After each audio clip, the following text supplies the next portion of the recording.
Hi everybody, I'm Mike Staver. This is Mondays with Mike, a weekly video series where I answer questions from people like you. Here's a question. It's kind of a sad question.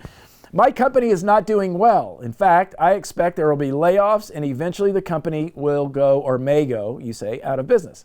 I've been employed by this company for 10 years. I feel bad thinking about leaving them in a bad spot because there's no chance I'll be laid off. How does a person balance the needs of the company versus their own needs? My company's not doing well. In fact, I expect there'll be layoffs and eventually... Oh, it sounds like they're thinking about leaving. Is that how you guys read the question? It sounds like they're thinking about leaving and they feel bad. So how does a person balance the needs of the company versus their own needs?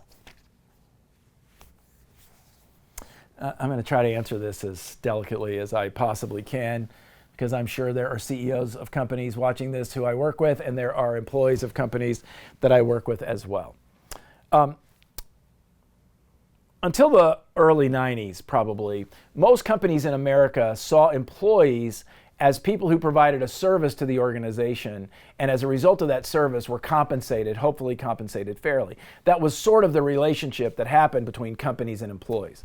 And then things started to shift amongst a lot of companies, and the best thinkers, I think, in the world where I live, which is human development and organizational development, started rethinking that. And they started, Gallup rethought it, a lot of companies rethought it, and they started saying, you know what, if an organization is going to be successful, the company has a right to expect certain productivity from their employees for the compensation they give to those employees.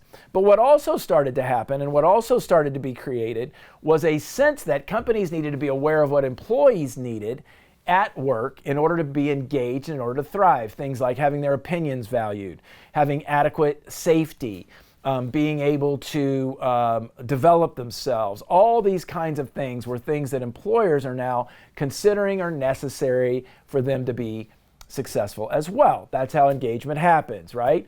You do something for me, I do something for you, together we succeed.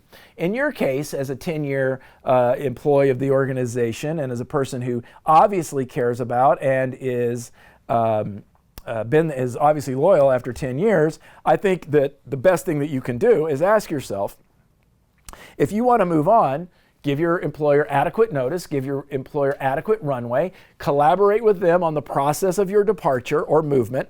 It is a sad situation when companies are suffering, and a lot are suffering right now, and then give them plenty of time to figure it out. I, in my early 30s, was ready to leave an organization, and I sat down with the CEO and had a conversation and said, here's what my career path looks like.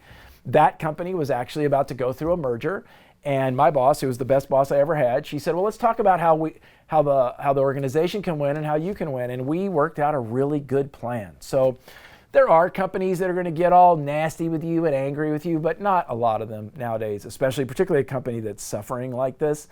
So I just work out a plan for yourself, what you want the path to be. Be prepared in case they say you can go now. Give them plenty of notice. And then work through that with them as they go through their difficulty as well. Hope that was helpful. If you have a question, go to mikestaver.com/Mondays with Mike. We'll be happy to work it in. Take care, everybody.